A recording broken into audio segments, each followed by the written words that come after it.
En Totus Podcast encontrarás contenido de diversa índole que seguro te va a proporcionar esos minutos de entretenimiento que nunca están de más.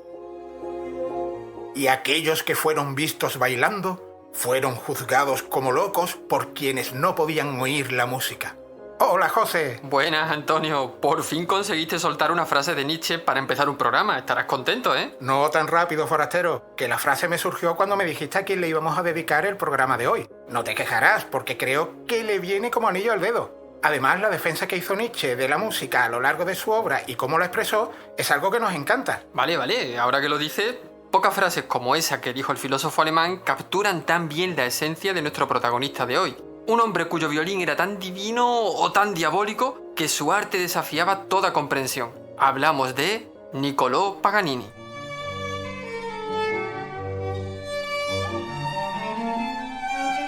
Niccolò Paganini, una figura legendaria para la música cuya vida estuvo aderezada con la misma dosis de misterio que de misticismo. Y no fueron dosis pequeñas. La historia de su vida fue escrita, a menudo, con rumores. Unas veces ciertos, otras exagerados y a saber cuántas de las veces inventados. Y un apodo que confirma, Antonio, todo lo que has dicho. El violinista del diablo. ¡Diablo, qué difícil me la pusiste! Niccolò Paganini nació el 27 de octubre de 1782 en la República de Génova. Su carrera musical comenzó muy pronto. Con solo 5 años aprendió a tocar la mandolina y 2 años más tarde, a los 7, aprendió a tocar el violín. No veas cómo aprendían a tocar música en el siglo XVIII, ¿eh? Al principio comenzó a estudiar con su padre, pero luego se supo que continuó aprendiendo de un violinista local, Giovanni Servetto. Era un Servetto a voces, por eso se supo.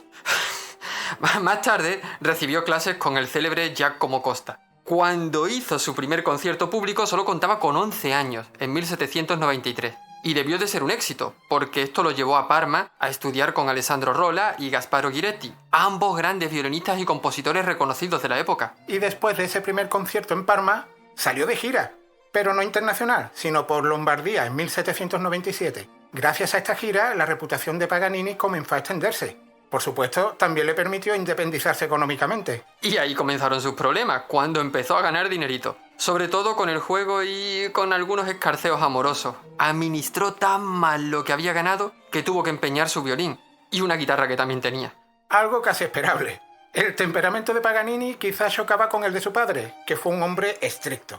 Al desprenderse de su figura, Niccolò pudo dar rienda suelta a todo su espíritu romántico. En cualquier caso, si bien es cierto que una figura paterna muy rigurosa puede generar trauma, el empeño de su padre en que practicara de manera sistemática y continua seguro que influyó en el virtuosismo de Paganini, quien a menudo componía piezas extremadamente difíciles para sí mismo, consideradas imposibles de tocar para otros violinistas. Justo ahí está el impacto de Paganini en la música. Introdujo nuevas técnicas como el spiccato, el pizzicato de la mano izquierda, el uso extensivo de armónicos artificiales y dobles cuerdas, expandiendo drásticamente el vocabulario técnico del violín. Esta técnica tan pulida y endiabladamente complicada fue la que dio paso al mito. ¿Acaso hizo Paganini un pacto con el diablo para llegar a tocar de esa manera? Es curioso, pero es que está documentado que en la época había rumores que aseguraban que fue su madre quien verdaderamente vendió su alma al diablo para que su hijo llegara a tales cotas de virtuosismo. Antes hemos mencionado que Paganini estudió con Rolla, pero esto fue por muy poco tiempo. Rolla comprobó con sus propios ojos el talento de Paganini y rápidamente decidió que no había nada que pudiera enseñarle. Así que lo envió a estudiar con Ferdinando Paer y este finalmente se lo pasó a Gasparo Ghiretti. En estos momentos, Paganini no había cumplido ni 15 años. Ni 15 años y ya los grandes violinistas y compositores de la época reconocían que no podían enseñarle nada. Era casi como reconocer que un niño los había superado. Un genio prematuro que, prematuramente, cayó en el alcoholismo y la ludopatía. Como hemos dicho antes, en esa gira por Lombardía, Paganini, la persona, se perdió. Junto a la fama de gran violinista, creció la de gran jugador, gran bebedor y gran mujeriego. Por si fuera poco, otro rumor comenzó a circular. Había quienes afirmaban que en una de sus pendencias Paganini había asesinado a una mujer y que había sustituido las cuerdas de su violín con los intestinos de esta para impregnar con su alma el sonido del instrumento. De esta forma, se contaba que al frotar las cuerdas de su violín se podían oír los gritos y lamentos de una mujer. Quien quiera comprobar esto puede hacerlo por sí mismo y con sus propios ojos. Este violín aún se conserva y se exhibe en Génova. El violín fue creado por Jean-Baptiste Vuillaume en 1834 en París, luego cedido por Paganini a su alumno Camillo Sivori. Los herederos de este fueron quienes donaron el instrumento a la ciudad de Génova. A propósito de ese mito o rumor sobre las cuerdas del violín de Paganini y la mujer asesinada, es cierto que la vida amorosa del violinista fue demasiado escandalosa para la época. Entre sus amantes más conocidas se incluyen la cantante Antonia Bianchi, con quien tuvo un hijo, Achille, por ejemplo. ¿Achille, por ejemplo? ¿No sería Achille Paganini? ¡Qué chiste más malo! Ubíquese, por favor. Vale, venga, me ubico. La vida de Paganini no estuvo marcada solo por los escándalos amorosos. A ver, para marcas las que le dejaron las enfermedades a lo largo de su vida. Sífilis, tuberculosis. La verdad es que así se entiende mejor esa apariencia frágil que tenía. Aunque muchos preferían asociar esa apariencia con el lado místico del músico virtuoso. Eso es, todo eso que has dicho de su apariencia contribuyó, y mucho, al mito de su pacto con el diablo. El retrato que quizás mejor representa a Paganini es el del alemán Georg Friedrich Kerstin. Lo que peor llevó fue la ludopatía. Era un jugador empedernido y a menudo perdía grandes sumas de dinero. Se acostumbró a vivir con problemas financieros en varias ocasiones. Pero, José, vamos a dejar a un lado todas estas historias de la vida personal de Paganini, que no somos un programa de cotilleos, y vamos a centrarnos en el virtuoso del violín, en el gran músico. Estoy de acuerdo contigo, Antonio. Pues mira, a propósito de su virtuosismo, se cuenta una anécdota que quizás sea apócrifa. Se dice que una vez fue capaz de imitar el maullido de un gato con su violín con tal realismo que confundió a la audiencia. Puede que fuera apócrifa, o no, porque fíjate, tal era la habilidad de Paganini con el violín que a veces, como parte de su espectáculo, dejaba caer deliberadamente el arco para continuar tocando magistralmente pizzicato con los dedos. En otras ocasiones, si una cuerda se rompía bajo la intensidad de su ejecución, simplemente rehacía los pasajes sobre la marcha y seguía tocando. Incluso interpretaba piezas completas tocando solo una cuerda del violín. Todo ello aumentaba la impresión de su habilidad sobrenatural.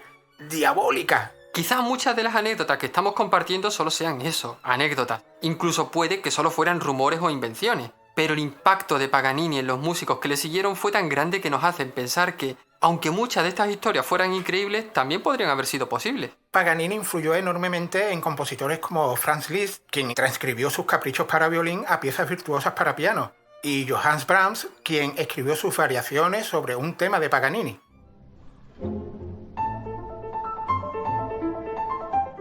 Ahí podemos escuchar una interpretación de Anna Fiodorova de una reinterpretación de las variaciones sobre un tema de Paganini de Johannes Brahms.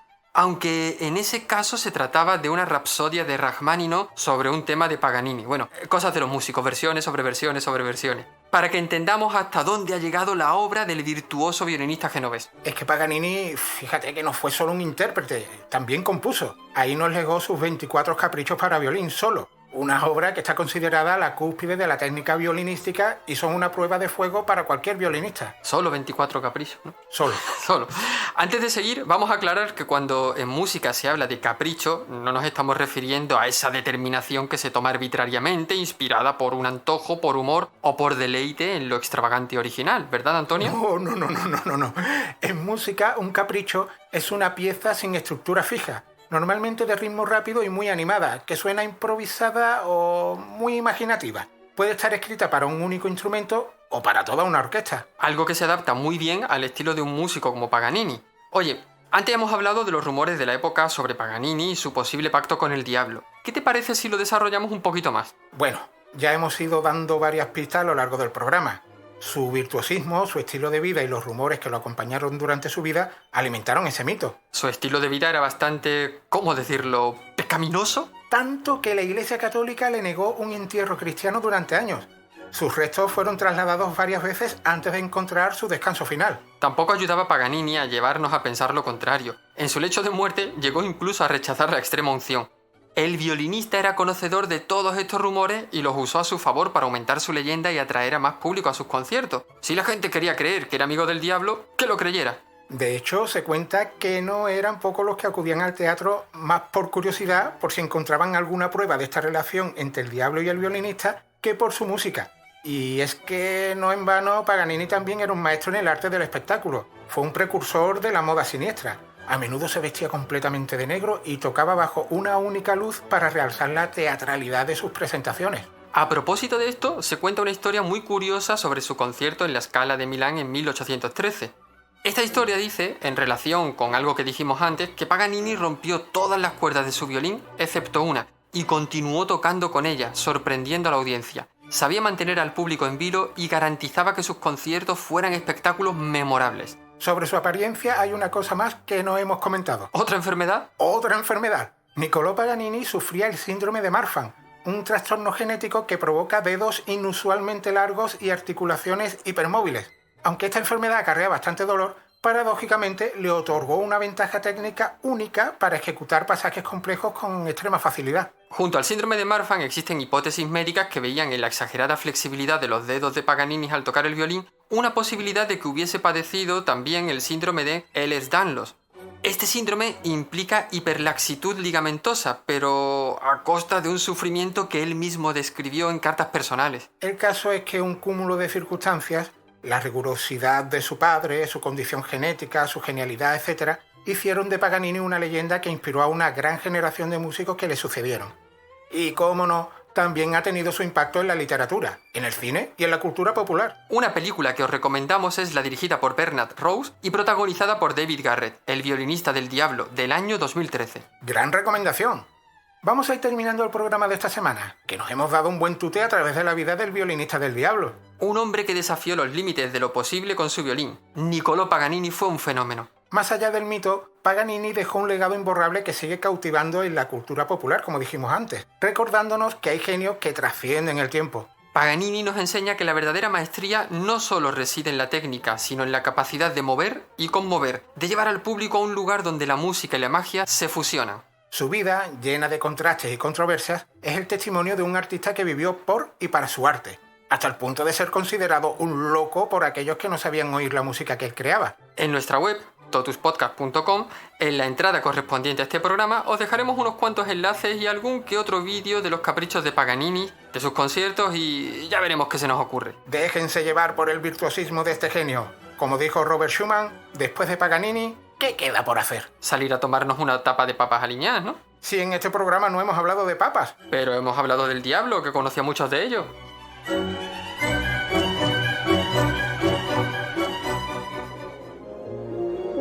Gracias por escuchar y apoyar Totus Podcast. Síguenos en la web www.totuspodcast.com y en nuestras redes sociales. Hasta el próximo programa.